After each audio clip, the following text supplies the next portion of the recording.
Hey guys, welcome to Mr. Smith's Kitchen. Brian, nice to meet you if you're new to my channel. If you're not new to my channel, glad you came back. It's Wednesday, thought we'd cook some supper. Let me take my glasses off so we can get that annoying window glare off the way. I've got a window right over there, and it glares into my glasses. I prefer my glasses, I can see better with them, but I can still see without them. Anyhow, like I said, if you're new, welcome to my channel.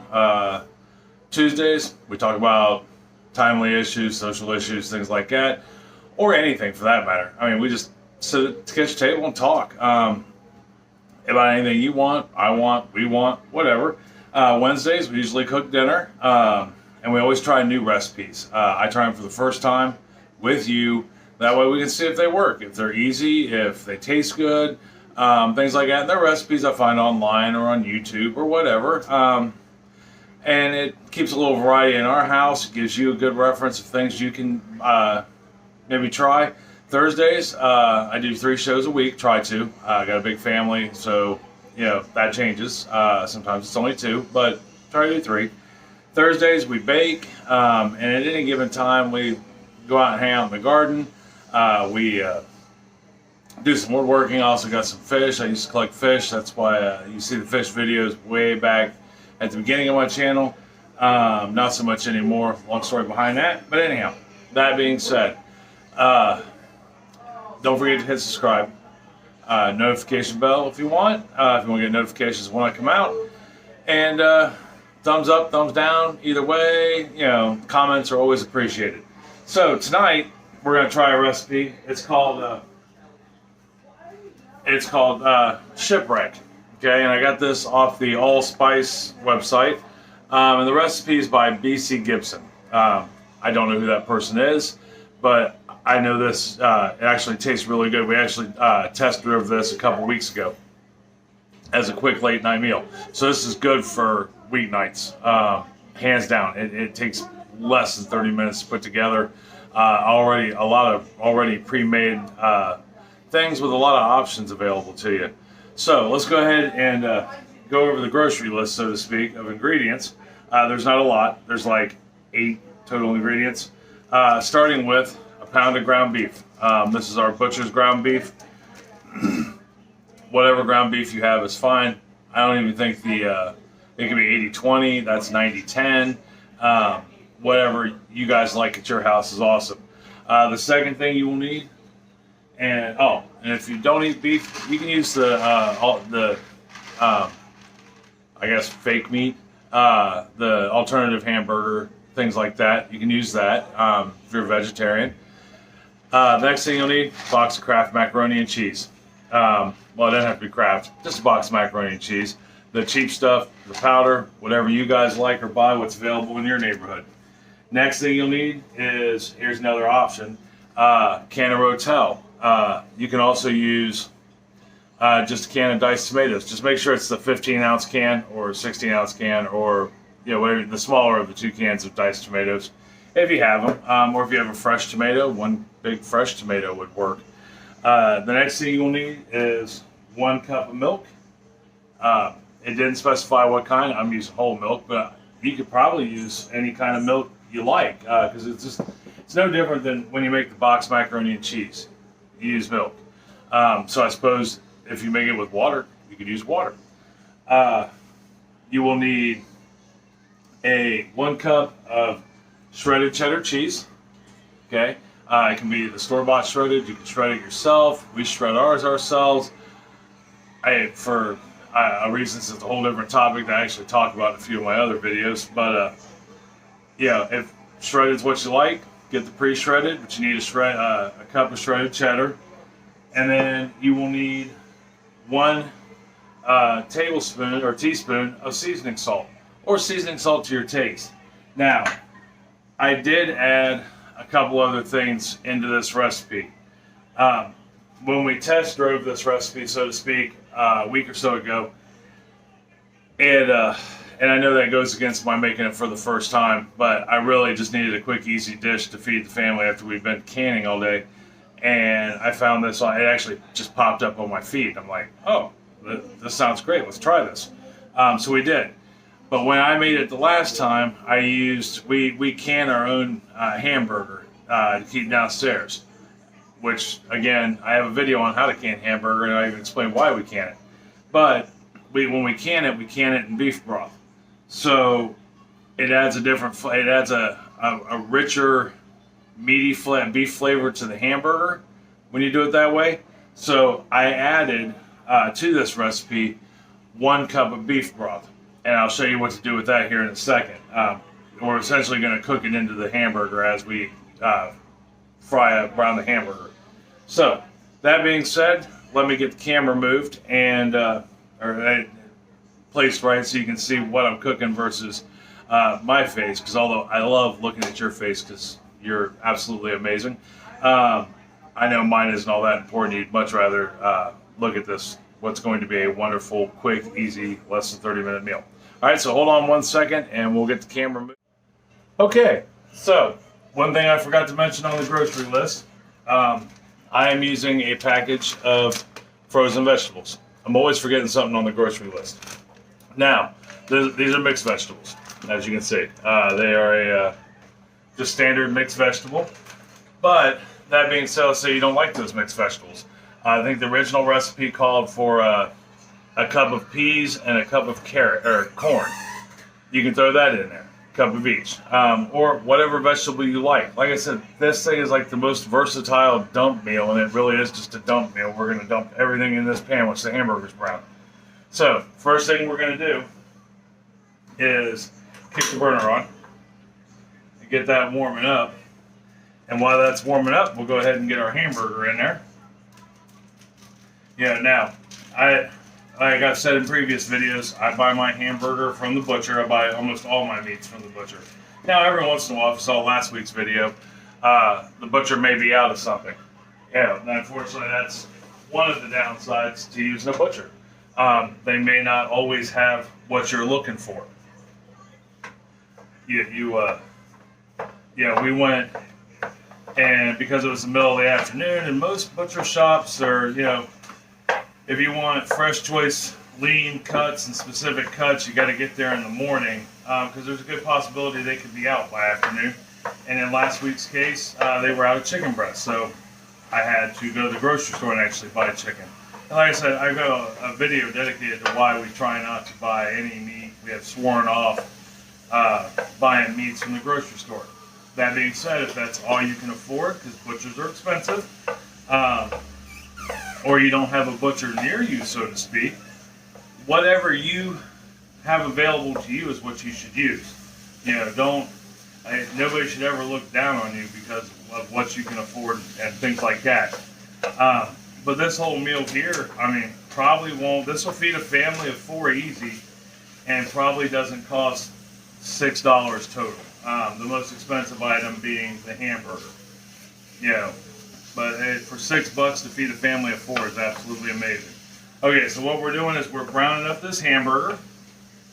And I don't know if you can quite see it or not, but we're starting to get a little browning on it. It doesn't take long. And now that we got it about halfway brown, not even quite halfway brown, I'm going to go ahead and take this cup of beef broth and I'm going to pour it in here. So what I'm doing is I'm infusing the flavor of that broth into the hamburger as it cooks. And we want that. All right, that'll give it that nice meaty taste. And we're going to go ahead and let this cook down till the beef broth pretty much has disappeared. That way I know it's cooked in there and it's good. So let me get this going, and we'll get it browned. And when I come back, we will move on to the next step. All right, so we got our hamburger browned. I'll let the beef broth blend in with it, and we're nice and crumbly. Which is what we want. We're just no different than like we're making sloppy joes or sloppy charlies, which is another good one. So we got our hamburger browned and crumbled. So you ready? Because we're about to make this entire dish other than a couple ingredients. So the next thing we're going to do, we're going to put in our Rotel. Or whatever tomato you have of your choice. You can do diced tomatoes, you can dice up a tomato.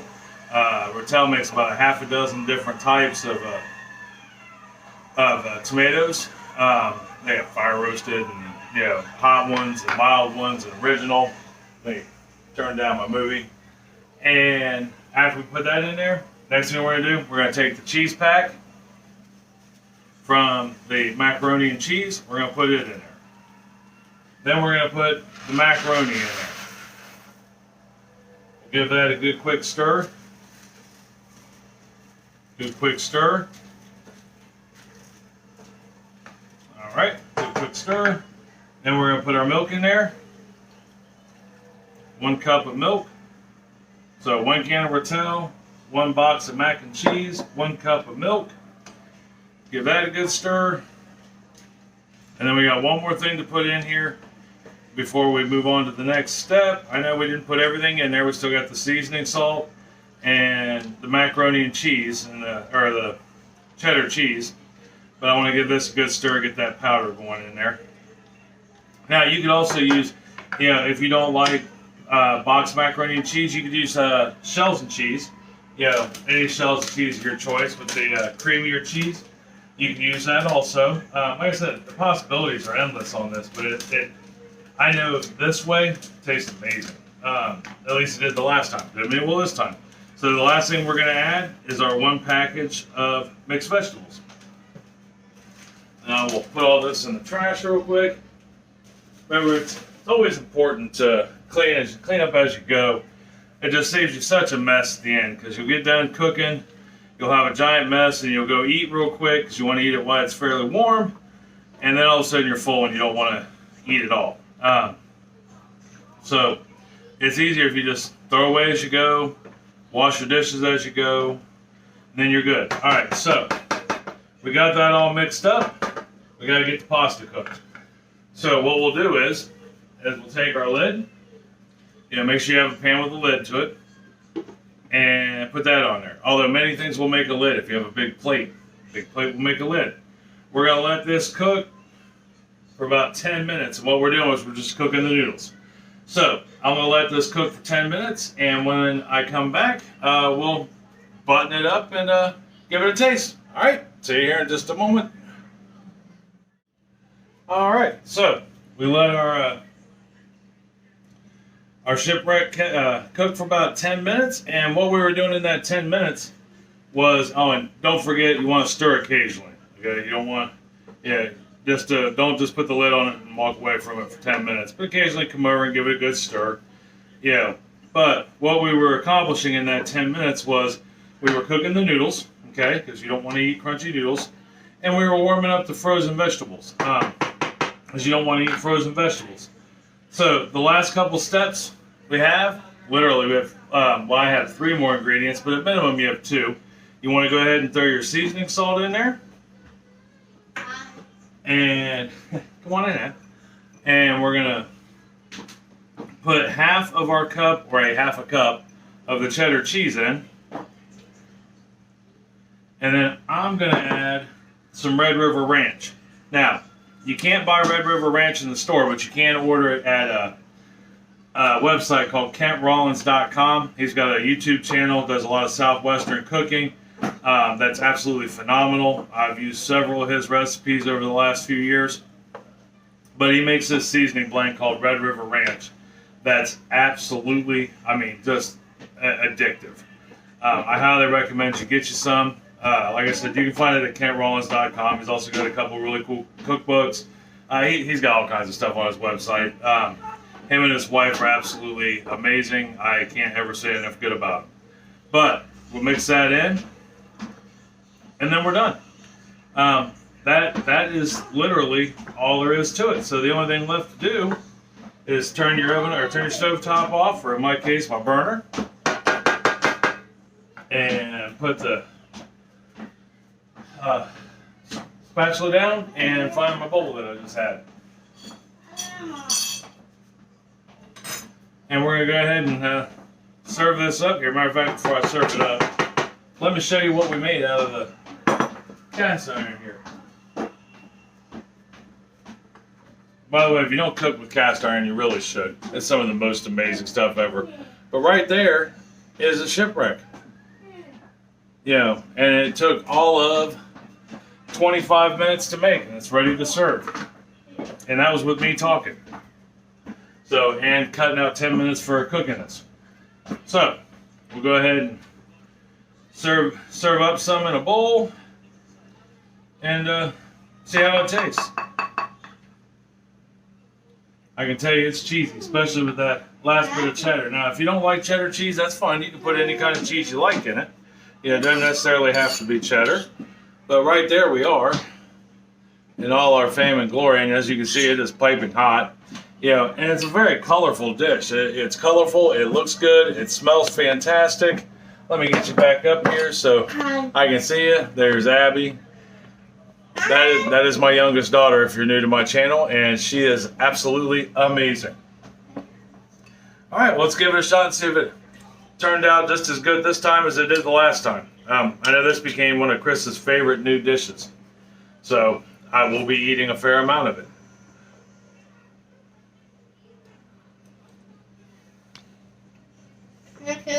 Yep.